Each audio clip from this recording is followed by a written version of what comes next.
Olá, pessoal! Tudo bem com vocês? Hoje vamos acompanhar um debate importante que está movimentando o cenário político brasileiro. A discussão sobre transparência no Supremo Tribunal Federal e o caso envolvendo o Banco Master.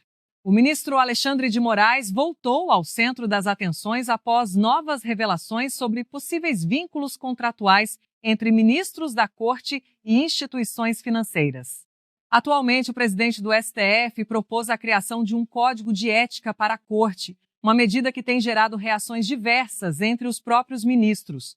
A proposta visa estabelecer regras mais claras sobre conflitos de interesse, especialmente em situações onde escritórios de advocacia ligados a familiares de ministros mantêm contratos milionários com empresas que podem ter causas julgadas pela própria Corte. Esse debate levanta questões importantes sobre transparência institucional e a necessidade de mecanismos que garantam que não haja favorecimentos ou benefícios financeiros que possam comprometer a imparcialidade das decisões judiciais. Ex-presidentes do STF já se manifestaram defendendo a importância dessa iniciativa para fortalecer a imagem da instituição. Vamos acompanhar juntos esse caso, que promete ter desdobramentos significativos. Se você acha relevante discutir transparência no judiciário, deixe seu like, inscreva-se no canal se ainda não é inscrito e comente sua opinião aqui embaixo. Vou responder todos os comentários, dá o play e vem acompanhar essa análise completa. Aquela proposta do ministro Edson Fachin, eu tinha contado na segunda passada que estava um climão no Supremo com essa proposta, porque ministros estavam reclamando de que, esse era o melhor momento, não sei o quê, tinha que ter começado a discussão pelo Supremo, tem que fazer pelo CNJ, e que ao lado do ministro Fachin, pela minha apuração, só tinha fechada a ministra Carmen Lúcia. Esse assunto já ficou para o ano que vem, o assunto ganhou força, muito, tem essa resistência, mas a Malu ouviu ex-presidente do Supremo que apoiam a ideia. Malu, conta pra gente, por favor. Pois é, curioso porque dentro do Supremo isso virou uma espécie de assunto proibido. Até quinta-feira teve um almoço de final de ano dos ministros e tal, confraternização da firma, né? Todo mundo ali, não sei o quê. Não se falou desse assunto.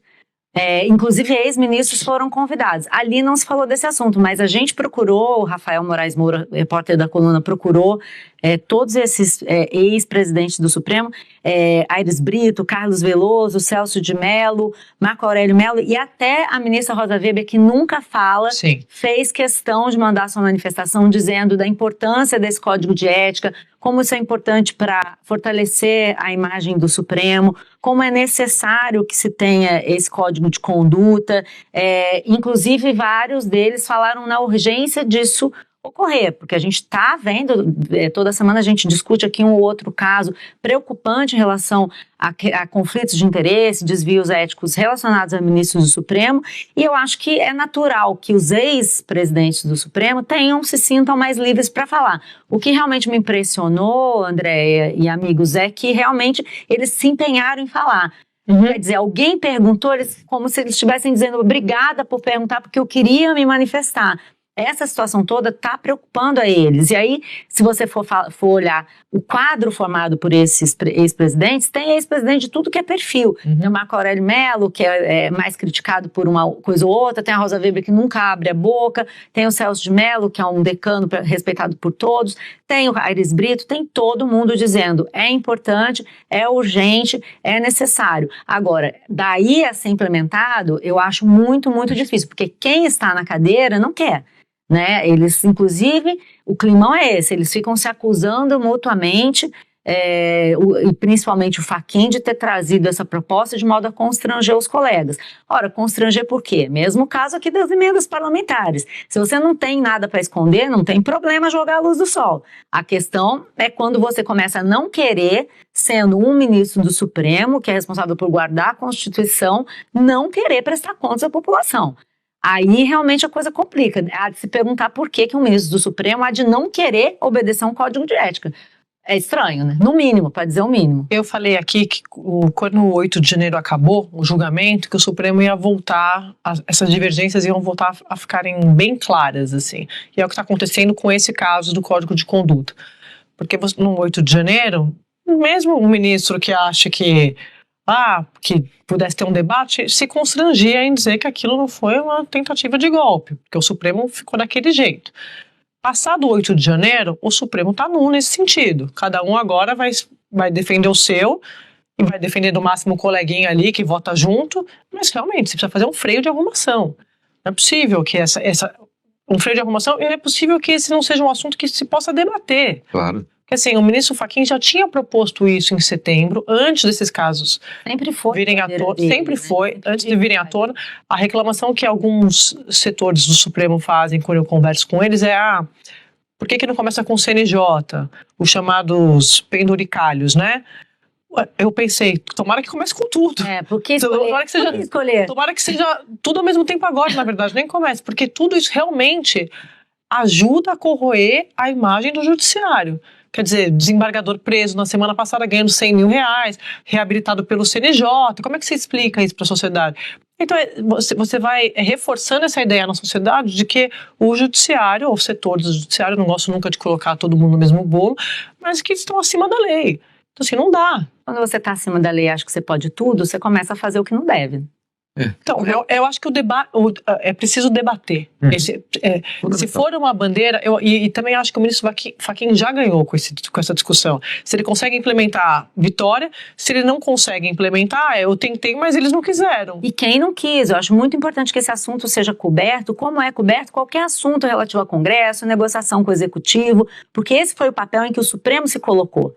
O Supremo entrou nessa casinha, né, de todos os ministros, cada um ser uma entidade à parte, não sei o quê, então nós temos que cobrir assim, quem não quer, quem é que não quer? Por que não? Né? Acho que quando a gente fala setores do Supremo, fica uma grande nuvem. Na verdade, acho importante saber quem que não quer e perguntar a cada ministro, o senhor não quer por quê?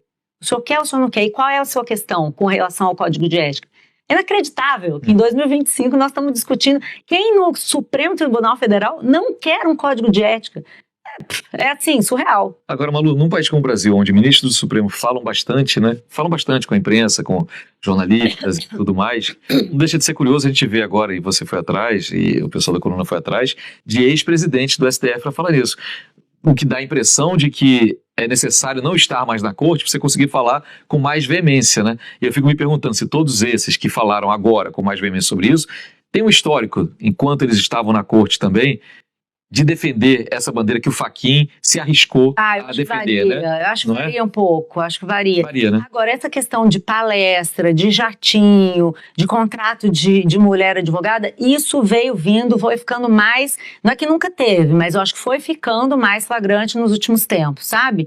Agora, você falou, para falar em palestra eles gostam, né? Para viajar para Roma, para Lisboa, para fazer palestra paga, e eles topam ir, mas agora nessa questão que é importante para toda a sociedade, tá um mau silêncio, né? Você, Dani? Pois é, Sadi, eu tô muito impressionado com esse silêncio de vários ministros do Supremo em relação ao Código de Conduta, que poderia ser fundamental para fortalecer a posição do próprio Supremo. Por que um ministro do Supremo é contra um Código de Conduta do Supremo? Eu realmente, a pergunta que a Malu fez há pouco, é a mesma que eu faço, não consigo compreender. Não consigo compreender. Porque a gente está falando de elementos que me parecem bastante basilares até em termos de comportamento. Puxa, um ministro do Supremo não ter uma relação muito próxima com uma empresa que depois ele vai julgar uma causa que essa empresa está envolvida. Não precisa ser formado em direito para entender que isso deveria ser o padrão, deveria ser a regra, deveria ser algo usual. Até porque quando a gente pensa no comportamento dos ministros, eles podem dizer, não, mas eu sou uma pessoa isenta, mas você não tem que apenas ser isento, você tem que parecer isento. Existe na sociedade. Um conflito de interesse, né? Que não quer dizer que você decidiu contra, mas o simples fato de existir um conflito já deveria barrar determinadas iniciativas, né? Claro, e é pior, quer dizer, no atual momento a gente tem ministros do Supremo que se recusam a oferecer informações sobre palestras que oferecem, sobre viagens que são realizadas, em quem custodia essas viagens. Isso é o que acontece hoje. Mais do que isso, né, Daniel? A gente teve em 2023 uma decisão tomada por todo o Supremo que liberou os ministros e, por consequência, todo o judiciário, todas as camadas do judiciário abaixo, todos os juízes, para julgar casos em que os escritórios dos seus parentes atuem. Quer dizer, ficou até difícil você... A gente viu aí no caso do Jatinho, outros casos, mas não existe regra. Não existe regra, mas assim, de repente, como você liberou tudo, não existe regra para nada. Então a gente vai fazer tudo porque liberou geral. Não, e a defesa muitas vezes poxa, mas o meu parente, coitadinho, o escritório dele não vai poder participar ou eu não vou poder julgar. Não. Já ouvi muito isso, mas então eu vou inviabilizar a vida dos meus parentes. Vai. Olha, tem uma série de profissões que as pessoas podem exercer, né? Você pode estudar e fazer outras coisas que não ser advogado pendurado na imagem do seu ministro do Supremo, Ministro do Supremo, juiz, é muito poder. Então, os parentes próximos realmente ficam inviabilizados de ter atividades correlatas à questão da vida justamente do magistrado. A vida é dura, né? Claro, é benefício da sociedade, é benefício da transparência, benefício da prestação de contas, né? Tem uma coisinha que está muito em desuso, mas que é o tal do conflito de interesse, né? É um conflito de interesse, por mais que não esteja se aproveitando, o fato é esse, é um parente, é uma causa que está sendo julgada por aquele ministro, por esse escritório, e não pode pairar nenhuma dúvida sobre isso. Se parar a dúvida, você abre brechas para que aquilo tudo seja desmontado, seja questionado, enfim. É meio dramático. E a iniciativa que tem, você mostrou aquele dia que a gente estava aqui, né? Vários países adotam, não é uma novidade, não é invenção do Fachin. Não é nada disso, existem códigos nos Estados Unidos, na Alemanha, países das mais variadas matizes jurídicas, que têm várias filosofias a respeito do que deve ser um governo, todos eles têm. Então, assim... Entra um pouco também na discussão do nepotismo. Puxa, mas eu não posso contratar o meu parente? Não. Mas se você está tolhindo a carreira do meu parente? Você tem a possibilidade de não exercer um cargo público, de não ser ministro do Supremo. Você não é obrigado a ser ministro do Supremo, mas você tem um cargo de muito poder, de muita importância, e sim, isso vai trazer consequências para os seus parentes mais próximos, que terão limitações na sua atuação, justamente para que seja preservada essa inexistência de qualquer tipo de conflito de interesse. Nos Estados Unidos, esse debate está bastante prejudicado ultimamente, porque o executivo resolveu que pode fazer o que quiser. Donald Trump, né? São muitos estudos que comprovam quantas empresas dele ou da família dele lucraram muito com essa volta dele à Casa Branca. Os filhos dele, nora dele, gente que tem fechado contratos, obviamente se aproveitando do fato de haver essa proximidade, eventualmente até sanguínea, com o presidente da maior potência do mundo, e no entanto ele acha que é isso mesmo, e fica chateado se você, nas coletivas, toda vez que um jornalista levanta, essa semana mesmo teve uma dessa no fim de semana, em que perguntaram para ele se o fato de um dos filhos dele ter negócios com países do Golfo Pérsico, aquelas monarquias /ditaduras do Golfo, e ter ganho na casa de bilhões de dólares em contratos com essas monarquias, não era preocupante para esse mesmo filho, ou no caso era até o genro dele, o Jared Kushner, participar de negociações que têm a ver com os interesses nacionais dos Estados Unidos. E o Trump ficou muito irritado. Por isso que isso são escândalos em qualquer lugar do planeta.